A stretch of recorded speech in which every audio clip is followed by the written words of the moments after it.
皆さんこんにちは。好奇心 TV です。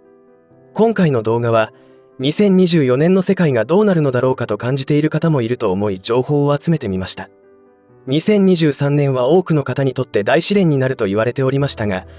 確かに SNS 上では水道光熱費の値上げをはじめとした物価高に多くの悲鳴が聞かれました。2024年はどんな世の中になるのか非常に気になるところだと思います。正直楽観的になれる要素は見当たらないのですが、これもきっと悪いものが海として出ているという一種のデトックスだと信じています。それでもそういった好転反応とも呼べる現象には痛みも伴います。今現在は GDP 世界1位と2位の雨の国と隣の赤い国の国内経済や治安などはボロボロになってきていますが、これは時代の変わり目に見られる現象なのかもしれません。今回はこの2つの経済大国で起きていることについて情報をシェアしていこうと思います。この2国の経済が日本に影響しないわけがありませんので、この動画が今後どのようなことが起きる可能性があるのか、そのためのマインド設定にお役立てできるのではないかと思います。ぜひ最後までご視聴ください。このチャンネルでは自分や家族の身を守るためにできることや、日本人がこれ以上騙されることがないようにするための情報を発信しています。チャンネル登録がお済みでない方はぜひチャンネル登録をお願いします。さて、2024年はどうなるのか気になるところですよね。新年までにはまだ10日弱残している状況ですが、中東情勢も緊迫していますし、肌感覚的にはなかなか厳しい時代になると感じます。今回は雨の国と隣の赤い国の状況を取り上げていきたいと思いますが、興味深いのは経済大国であるこの2国が揃って大変な状況になっているということと、その2国が自由主義、民主主義と社会主義、共産主義の代表国でもあるということも興味深いと思います。隣の赤い国は社会主義、共産主義といってもかつての鄧小平が改革開放政策を導入してからというもの、純粋な社会主義、共産主義国家とは言えないわけですが、隣の赤い国に関して言うと、社会主義、共産主義と自由主義、民主主義の共存は最悪の国家になるというのが今の私の感触です。どちらにしても、所詮人が人を統治するというのは限界があるということなのでしょうか。今後はデタラメな経済システムの破綻を迎えることになると思います。デタラメな経済システムというのはあくまでも試験ですが、搾取構造になっていて、止めるものはどんどん豊かになっていき、そうでないものは努力してもなかなか報われないという構造のことを言っています。今両国とも庶民の生活が困窮を極めている状況でありながら、富裕層は不景気などどこ吹く風状態です。高級品の売れ行きが好調であり、ファストフードの業績が好調という傾向です。ただ最近の状況というのは、単純に年収が1000万円以上あっても生活困窮するという状況になってきているので、一概に年収がある程度あるから生活が豊かだとは言えない状況になってきています。まず雨の国の状況について、前の動画でも触れましたので詳細はそちらをご覧いただきたいのですが、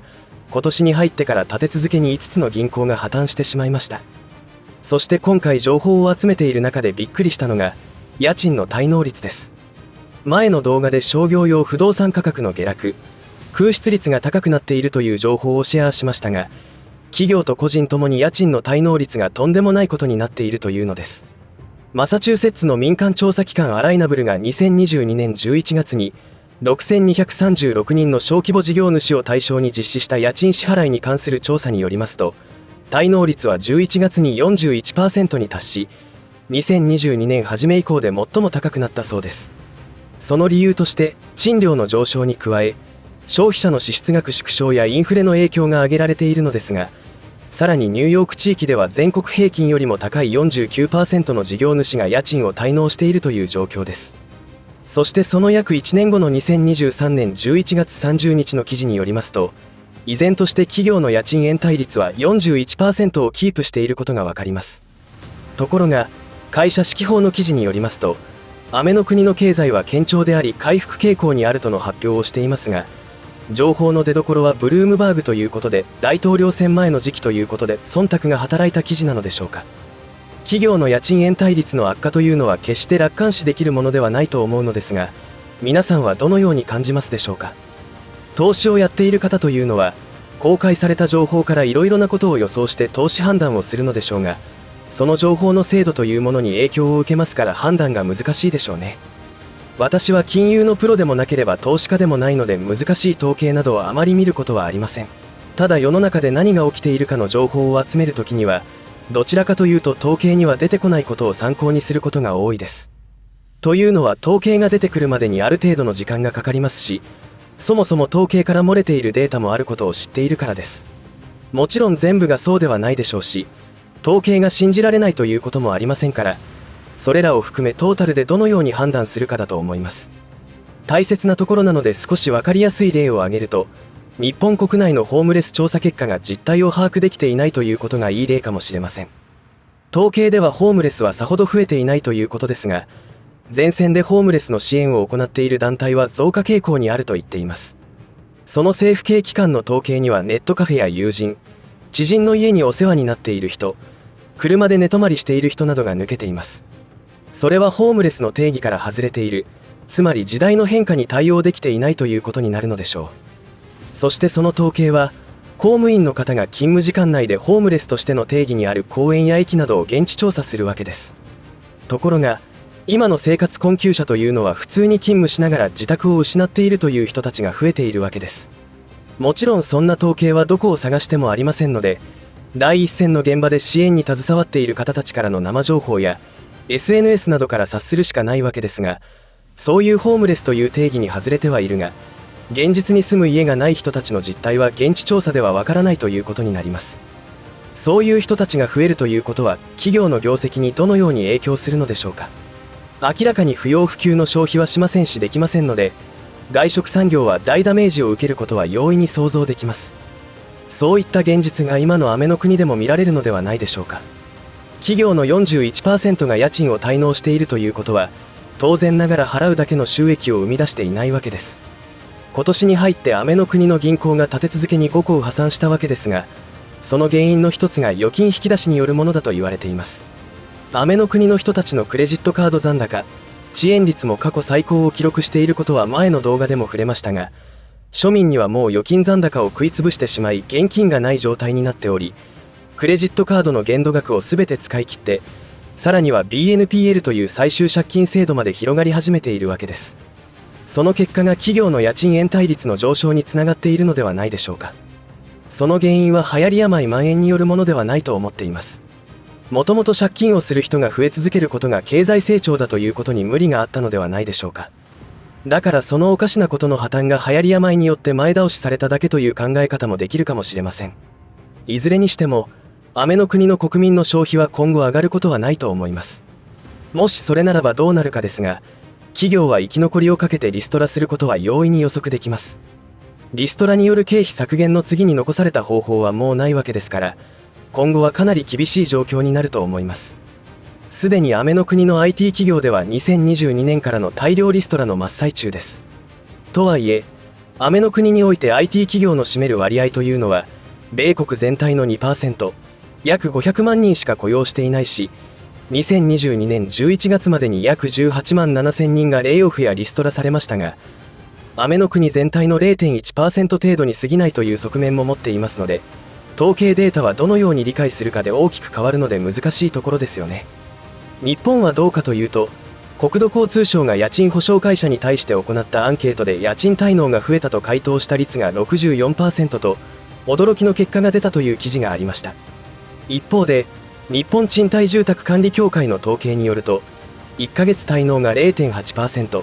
2ヶ月滞納が 0.3% ということでアンケート結果との差はありますが、雨の国に比べたら状況はまだマシと言えるかもしれません。正直肌感覚とはかけ離れた感じがしますので、違和感は感じますが、どう考えるかということになります。ただし先ほどの雨の国の家賃滞納は企業の統計であり、日本の統計は個人ということになりますので注意は必要でしょうが、ある程度の傾向はつかめるのかなと思います。最後に隣の赤い国の状況ですが、こちらはもはや回復の見込みはないと見て良いと思います。隣の赤い国というのは、このチャンネル内でいつも言っていることですが、反面教師的な貴重な存在であるということです。つまり道徳心、倫理観が欠如したら社会や経済はどうなるかということを現実にやってくれているということです。そして私の中で日本社会の腐敗度を判断するバロメーターにもなっています。例えばビッグなんとかという自動車販売会社の不祥事が少し前に話題になりました。修理金額を増やすためにわざとお客さんの車を壊したり、店の看板が通りから目立たないという理由で街路樹に枯葉剤をまいて枯らしてしまったという信じられない事実が発覚しました。これらのことは日本社会においては異常極まりないのですが、隣の赤い国ではいちいち全てがこんな感じで、それが日常なのです。日本では話題になるというレベルではなく社会問題にもなっていますが、隣の赤い国では社会全体がそのような倫理観で動いています。そもそも政府自体がデタラメですから、民間の状況は押して測るべしという感じです。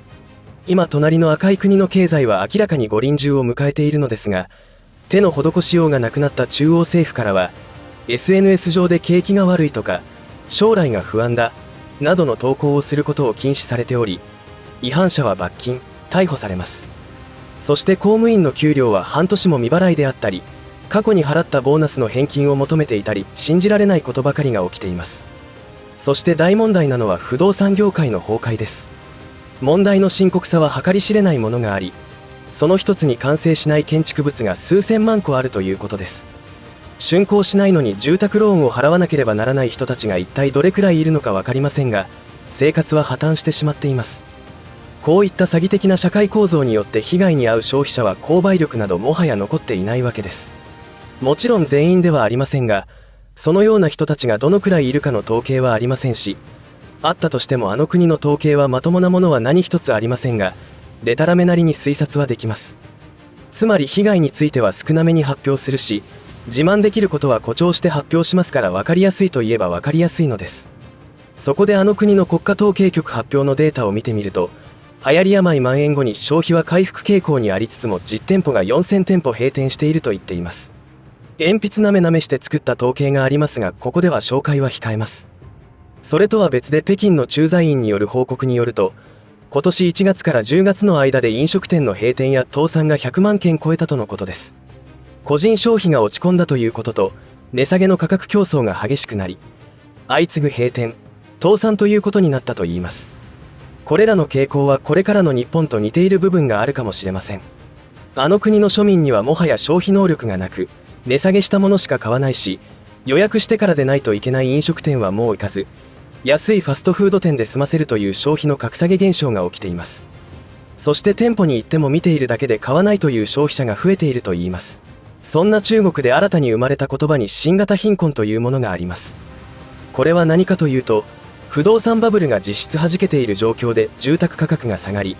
マンションを処分しようとしても売却損が出るために損切りしてまで売却できないというマインドが働いて逃げ遅れてしまう。デフレ状況では多くの人がまだ下がると市場を判断して購入を先に伸ばそうとするために売買が成立しないということが起きます。なので今までは不動産をベースにした資産によって派手な生活をしていた人たちの中から、資産のベースとなっていた不動産価格の暴落が起き、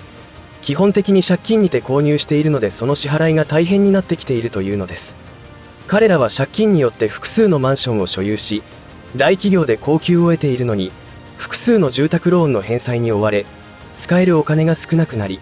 最低限の生活しか送れない状態に陥ります。このように資産持ちだと思われていた人たちのキャッシュフローに異常が起きて生活困窮に陥り始めている状態を新型貧困と呼んでいるらしいのです。そして隣の赤い国では、当局がいよいよ失業率が 20% を超えた時点で今後は統計発表はしないと宣言しました。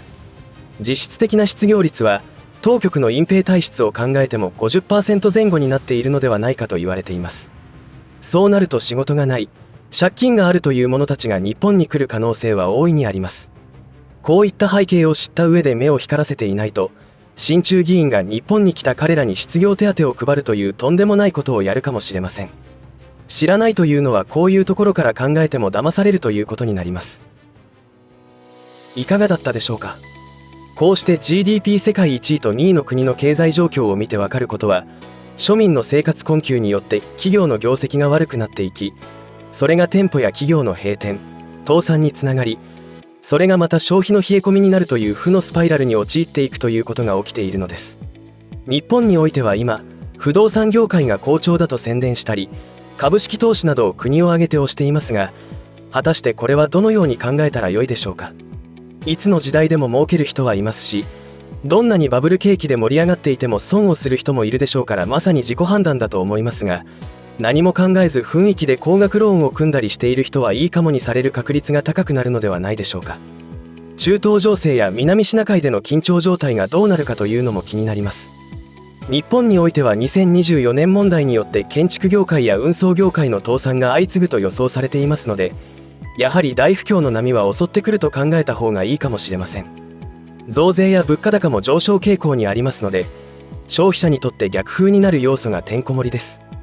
そうなると雨の国と隣の赤い国が陥っている状況に近づいてしまいます。いろいろなオプションを考えて対策する必要がありますね。そのための備えとは、今の時点で生活困窮に近いのであれば、ダブルワークをして収入を上げる、または世帯収入を上げることを考えつつ、物価高によってあらゆるものの値段が上がる前に備蓄するということが大切なのではないでしょうか。食料備蓄においては、中東情勢はこのまま収まって平和が訪れるとはとても思えませんので、急ピッチで進めないと後悔することになると個人的には感じています。周囲の人たちがどんな判断をしようとも自ら考えて対策をするというマインド設定が生死を分けることになると思います。考えすぎとか大げさだとか言われようとも、何かが起きた時に痛い目に遭うのは自分や家族であるということを再認識して取り組むべきです。またその身内の理解を得られない状況にある人もいるでしょうが、強い気持ちを持って乗り越えていくしかありません。何事もなければ食べればいいだけの話ですから、ぜひこれから起きる可能性の高い大難を小難に変えて生き延びていきましょう。最後までお付き合いありがとうございました。以上で今回の話は終わりとしますが、皆さんの応援が次の動画作成の力になりますので、いいねボタン、チャンネル登録、通知設定をオンにしていただけると嬉しいです。また、コメント欄へのご意見、ご感想の書き込みもいただけたら励みになります。最後までご視聴ありがとうございました。好奇心 TV でした。